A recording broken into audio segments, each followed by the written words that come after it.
लातेहार के बालूमाथ से इस वक्त की बड़ी खबर है। गैंगस्टर अमन साहू ने खुलासा किया है। बालूमाथ पुलिस की पूछताछ में उन्होंने खुलासा किया, सुजीत सिन्हा ने अभय सिंह के ऑफिस में फायरिंग की थी, ऐसा बयान उसके ओर से दिया गया है। बीजेपी नेता के कहने पर यह फायरिंग का पूरा जो है वो वारदात किया गया और रांची के बिल्डर रमेश सिंह का भी नाम इस दौरान शामिल किया गया है। अमन साहू ने बीजेपी नेता रमेश सिंह का नाम भी लिया है। अमन साहू ने कई सहयोगियों के नाम बताए हैं। तो आपकी जानकारी के लिए बता दें कि अमन साहू उर्फ अमन साहू ने रिमांड पर बालूमाथ यानी कि लातेहार से पुलिस की पूछताछ में सनसनीखेज खुलासे किए हैं। उसने अपने गिरोह के कुछ अन्य सहयोगियों के नाम बताए हैं और जिन सहयोगियों के नाम उसने बताए हैं उनमें बालीगंज जो कि बंगाल में है, बंगाल के रहने वाले मनीष जैन, राय खलारी के ललगेश्वर महतो और रातू रोड रांची के रहने वाले बिल्डर रमेश सिंह के नाम उसने शामिल किए हैं। अपने बयान में उसने स्वीकारा है कि अमन साहू ने कहा है कि रातू रोड यानी कि रांची के रहने वाले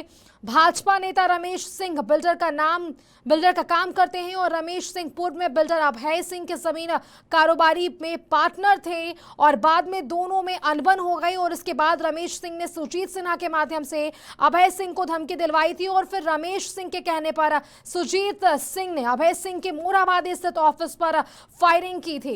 हालांकि इस पर रमेश सिंह का अगर बयान की बात करें तो भाजपा नेता सह प्रदेश कार्य समिति सदस्य रमेश सिंह ने कहा है कि गैंगस्टर अमन साहू गलत बयानबाजी कर रहा है। मेरी अभय सिंह से कोई भी अनबन नहीं थी। वृंदावन कंपनी में हम दोनों पार्टनर थे। अभय सिंह से अमन साहू ने 2 करोड़ रुपए की रंगदारी मांगी थी और अभय सिंह के निधन हो जाने पर अमन साहू ने 2 करोड़ रुपए हमसे मांगे थे और कहा था कि अब तुम्हारा पार्टनर नहीं है तो तुम 2 करोड़ रुपए मुझे दोगे। तो एक सनसनी खुलासा जो है वो किया गया है। आपको बता दें गैंगस्टर अमन साहू ने पुलिस को ये बयान दिए हैं। हमारे साथ खुद लातेहार से संवाददाता नितेश ऑनलाइन पर बने हुए हैं। नितेश, जिस तरीके से अमन साहू का ये पूरा बयान सामने आया, उसने कहा है कि भाजपा नेता रमेश सिंह के कहने पर गैंगस्टर सुजीत सिन्हा ने बिल्डर अभय सिंह के ऑफिस पर यह पूरी फायरिंग की थी। हालांकि रमेश सिंह का अगर बयान की बात करें तो उन्होंने कहा है कि ये जो अमन साहू है उसने गलत बयानबाजी की है। जी बता दें कि चतरा जेल में बंद होने के बाद लातेहार पुलिस ने कोर्ट के आदेश के बाद अमन साहू को अपने रिमांड पर लातेहार पुलिस ने लिया, जिसके बाद अमन साहू ने अपने बयान में 3 सहयोगियों का नाम लिया जी। और जिसमें बालीगंज बंगाल के रहने वाले मनीष जैन, राय खिलाड़ी के ललेश्वर महतो और रांची के रहने वाले बिल्डर रमेश सिंह का नाम शामिल है। जिसके बाद उन्होंने बताया कि इन लोगों के सहयोग से ही हम गैंगस्टर और हवाला का पैसे का लेन देन करते हैं और पैसे का निवेश भी करते हैं। जिसके बाद कथित गैंगस्टर सुजीत सिन्हा का भी नाम इसमें शामिल है और सुजीत सिन्हा के माध्यम से अभय सिंह को धमकी दिलवाई गई थी और फिर रमेश सिंह के कहने पर सुजीत सिंह ने अभय सिंह के मोरहाबादी स्थित ऑफिस में फायरिंग किया था और यह बयान लातेहार पुलिस को दिया। बिल्कुल नितेश, एक बड़ा खुलासा और सनसनीखेज खुलासा किया गया है। नितेश, इसमें 1 नहीं 2 नहीं बल्कि 3 बड़े नेताओं के भी नाम शामिल हैं और जिस तरीके से इन नेताओं के बयान सामने आए हैं, अगर हम बात कर ले भाजपा नेता रमेश सिंह की तो उन्होंने साफ तौर पर कहा है कि गैंगस्टर अमन साहू ने तो उनसे ही रंगदारी की मांग की थी और उन्होंने अपने ऊपर लगे आरोप को गलत साबित बताया है। लेकिन पुलिस के पास बयान देने के बाद अमन साहू ने बताया कि रमेश सिंह इस मामले में शामिल। बिल्कुल, ये तो जांच के विषय है। नितेश, क्या कुछ जानकारी पुलिस निकल कर इस पूरे खबर पर लाती है तो बहुत ही बड़ी खबर है। तमाम जानकारी के लिए नितेश आपका बहुत बहुत धन्यवाद हमारे साथ जुड़ने के लिए। तो ये थे हमारे साथ लातेहार से संवाददाता नितेश, जिन्होंने आप तक सटीक जानकारी पहुंचाई। तो आपको बता दें कि बड़ी खबर है, गैंगस्टर अमन साहू ने पुलिस को एक बड़ा बयान दिया है। भाजपा नेता रमेश सिंह के कहने पर गैंगस्टर सुजीत सिन्हा ने बिल्डर अभय सिंह के ऑफिस पे ये फायरिंग की थी और हालांकि अगर हम बात करें जिस तरीके से उसने रमेश सिंह पर यह आरोप लगाए हैं, रमेश सिंह ने साफ तौर पर इस पूरे आरोप को खारिज किया है और उन्होंने कहा है कि गैंगस्टर अमन साहू गलत बयानबाजी कर रहा है। मेरी अभय सिंह से कोई अनबन नहीं थी। वृंदावन कंपनी में हम दोनों पार्टनर थे। अभय सिंह से अमन साहू ने 2 करोड़ रुपए रंगदारी मांगी थी और अभय सिंह के निधन हो जाने पर अमन साहू ने 2 करोड़ रुपए उनसे मांगी और कहा था कि अब तुम्हारा पार्टनर नहीं रहा तो तुम्हें 2 करोड़ रुपए रंगदारी देनी होंगी। और इसको लेकर मैंने सुखदेव नगर थाना में केस भी दर्ज किया है और इसी आधार पर हमें सरकारी आरक्षण भी मिला हुआ है। हमारे साथ फोन लाइन पर अब रांची से संवाददाता राहुल बने हुए हैं।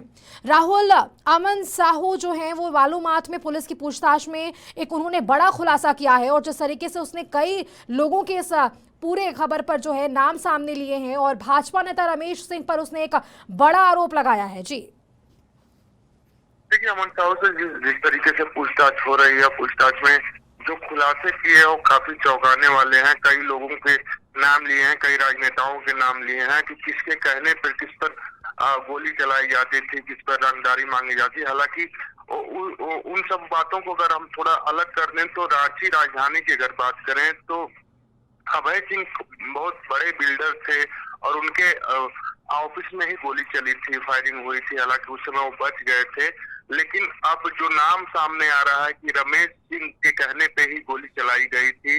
हालांकि रमेश सिंह अपना बचाव करे, लेकिन अब इसमें जांच का विषय है कि अगर अमन साहू इस तरह का बयान, इस तरह की बातें कह रहा है, पूछताछ में बोल रहा है, तो कहीं न कहीं इसमें कुछ न कुछ सच्चाई जरूर होगी। क्योंकि अमन सिंह जो रमेश सिंह थे और अभय सिंह थे, दोनों लोग पार्टनर थे। दोनों लोगों का जमीन का कारोबार, बिल्डिंग का कारोबार चल रहा था और अब अभय सिंह के नहीं रहने पर पूरी जमीन पे, पूरे कारोबार पे एक तरह से कह सकते हैं कि एकाधिकार है रमेश सिंह का, अकेले कब्जा है। तो कहा जा सकता है कि हो सकता है कि देखा भी गया है कई केसेस में कि कोई पार्टनर ही एक पार्टनर को जान से मरवाने की कोशिश करता है, साजिश रखता है। हालांकि इस पूरे मामले की जांच होनी चाहिए, क्योंकि इस तरह का अगर कोई गैंगस्टर बयान दे रहा है तो कहीं ना कहीं कोई सच्चाई होगी ही।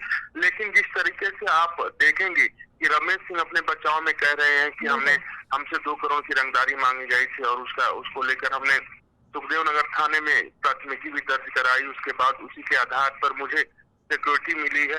तो इन सारी चीजों को भी देखना होगा। लेकिन सबसे बड़ी चीज है कि अगर अमन साहू इस तरह का पूछताछ में जानकारी दी है, बात कही है, जिसमें इसकी जांच होनी चाहिए। हालांकि अभी इस तरह के बयान आने से अब जो है कि रमेश सिंह के आसपास लोगों की जो है सरगर्मी बढ़ी होगी, परेशानियां बढ़ गई होंगी। क्योंकि अगर गैंगस्टर इस तरह का बयान देता तो उसके कई मायने निकाले जाते हैं। लेकिन अब देखने वाली बात होगी कि रमेश सिंह और अमन साहू का जो बयान है और जिस तरीके से अपने बचाव में लगातार रमेश सिंह कह रहे हैं, इन दोनों के बयानों की सच्चाई कितनी है इसकी भी जांच होनी चाहिए। लेकिन अब सबसे बड़ी चीज यही है कि रांची राजधानी में इतनी बड़ी घटना हुई थी। हालांकि अभय सिंह उस समय बच गए थे, कुछ दिनों के बाद हार्ट अटैक से उनकी मृत्यु हो गई थी। अब उसमें एक नया मोड़ आया है। अब उस नए मोड़ की जांच पुलिस किस तरीके से करती है, देखने वाली बात।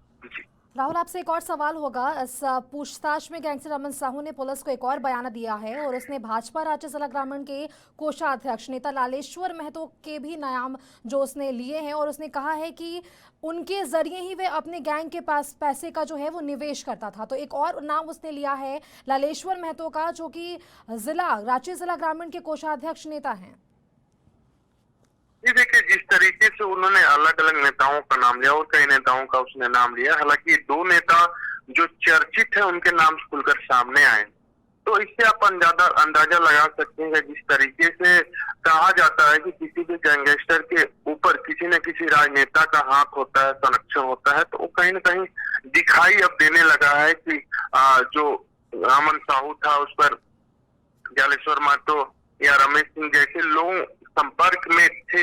अगर नहीं रहते तो उस तरीके का नाम नहीं। हालांकि अगर आप देखेंगे कि अगर वो चाहता तो और किसी नेता का नाम ले सकता था, लेकिन इन्हीं नेताओं का नाम क्यों लिया?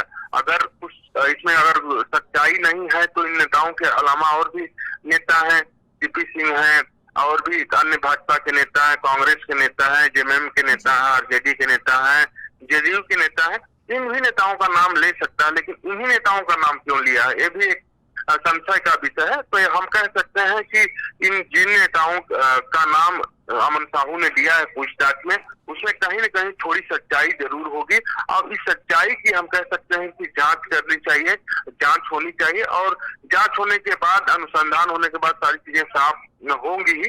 लेकिन पुलिस इस बयानों को अब किस तरीके से लेती है देखने वाली बात होगी। लेकिन जिस तरीके से अमन साहू ने बयान दिया है तो एक तरह से हम कहेंगे कि इसके बयान के कई मायने निकलने वाले हैं और झारखंड की राजधानी रांची में अब इसके बयान के अलग अलग मतलब निकाले जाएंगे और एक तरह से हम कह सकते हैं कि राजधानी रांची में थोड़ी सी जो गर्मी बढ़ी हुई है और भी इसमें अमन साहू के बयान आने के बाद गर्मी में थोड़ी सी इसकी ताप बढ़ेगी, क्योंकि जिस तरीके से गैंगस्टर ने बीजेपी के नेताओं का नाम लिया है तो एक तरह से हम कहेंगे कि सत्ता पक्ष को अब बीजेपी को घेरने के लिए मौका भी मिलेगा कि किस तरीके से जो गैंगस्टरों को संरक्षण देने का काम बीजेपी करती है।